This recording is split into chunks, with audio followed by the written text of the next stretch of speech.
You know, you pass yourself off as cynical people, but you still have some faith in the system, don't you? I don't. Well, except for Vinny. And who gives a shit? I don't know the future. I didn't come here to tell you how this is going to end. I came here to tell you how it's going to begin. I'm going to hang up this phone, and then I'm going to show these people what you don't want them to see. I found a flaw in the model that I perceived is the critical functioning structure that defines how the world works, so to speak.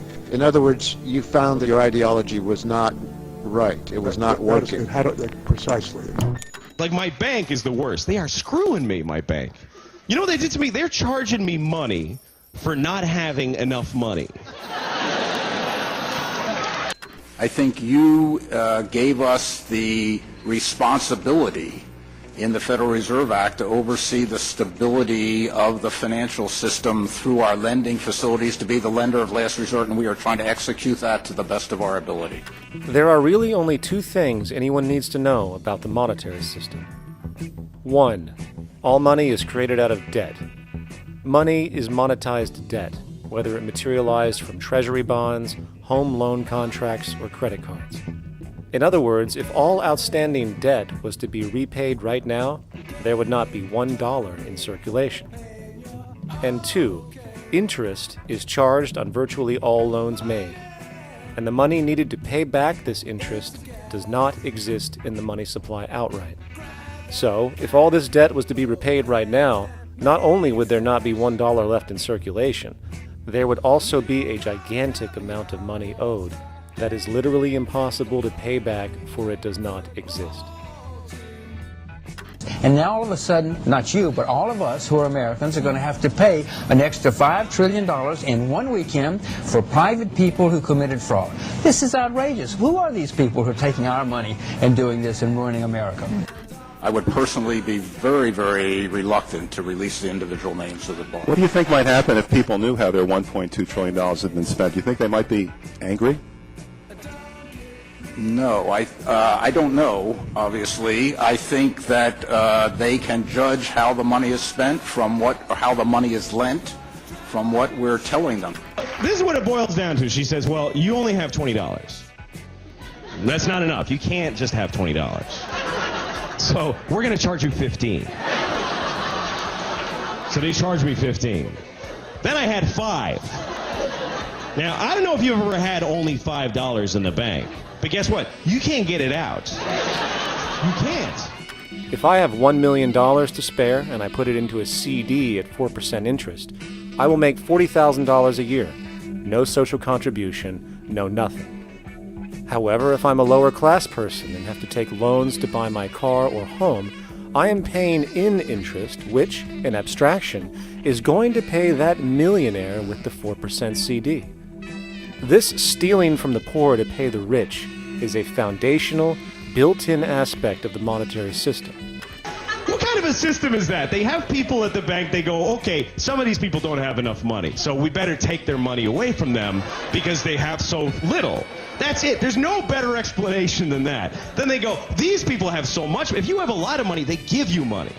Just for having it. They go, you have so much money. We should give you more because you have so much. Here, take this guy's 15. The hell with him. What the hell is he doing with it? Just wasting our time. It's a bad joke. And while we have seen the bailouts of corporations and banks by governments, which of course comedically borrowed their money from banks to begin with, we are now seeing attempts to bail out whole countries by conglomerates of other countries through the international banks. But how do you bail out a planet? There is no country out there that isn't now saturated in debt. The cascade of sovereign debt defaults we have seen can only be the beginning when the math is taken into account. It has been estimated in the United States alone that income tax would need to be raised to 65% per person just to cover the interest in the near future. What does that mean? That means I don't even have no money anymore. I wish I had nothing. But I don't have it. I don't have that much. Hold on, let me get this straight. The world is going bankrupt, whatever the hell that means, because of this idea called debt, which doesn't even exist in the physical reality. It's only part of a game that we've invented. And yet, the well-being of billions of people is now being compromised. Extreme layoffs, tent cities, accelerating poverty, austerity measures imposed, schools shutting down, child hunger, and other levels of familial deprivation, all because of this elaborate fiction. What are we, fucking stupid? Work, there's an infinity of things we can do. We can make every city, every garden, every house a paradise. There's an infinity amount of things to be done to reach there. Don't expect to be paid for it in national money. Don't get that idea. So we have to find another way. I'm going to show them a world without you. A world where anything is possible. Where we go from there is a choice I leave to you.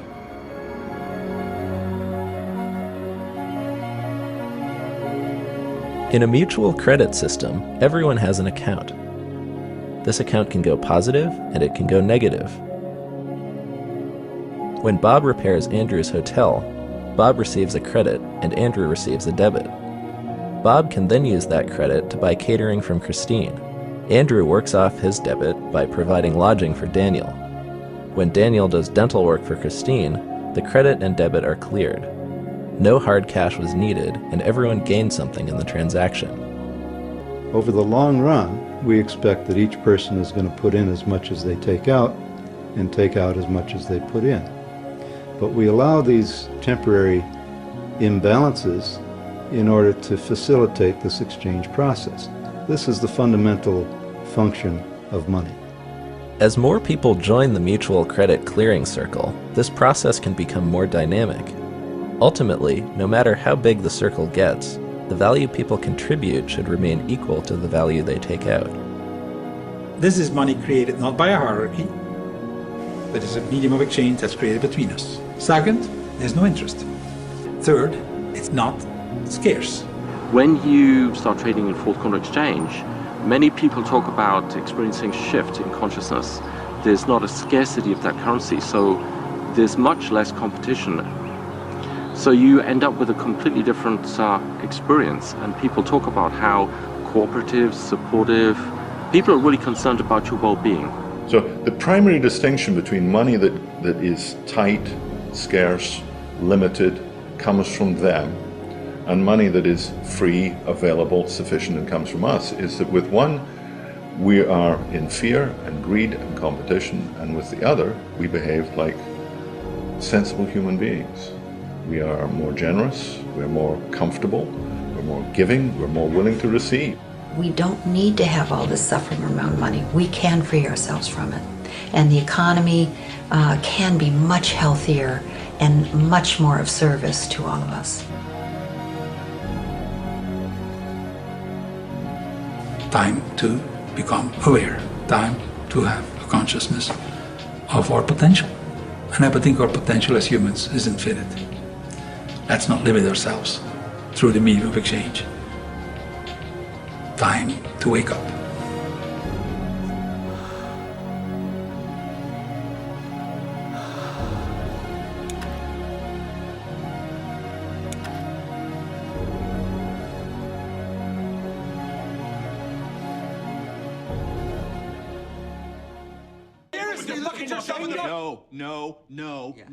No. Fair value. You said you would mark off the credit loss event and would be a principal write-down.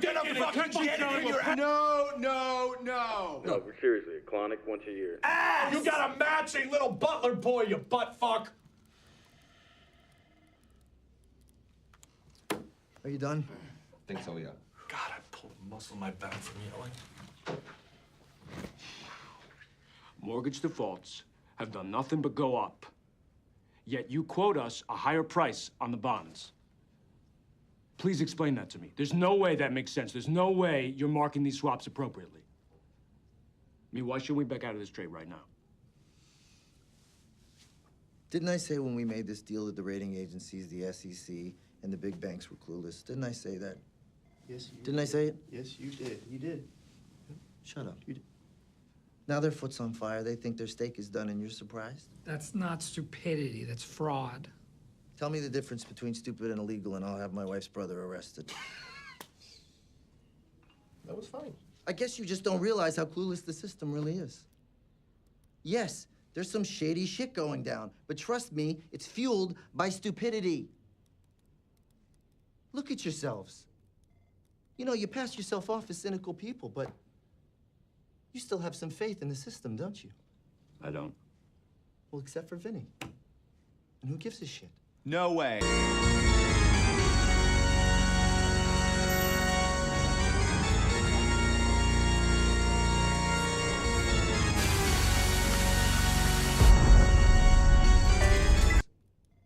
You know, you pass yourself off as cynical people, but you still have some faith in the system, don't you? I don't. Well, except for Vinny.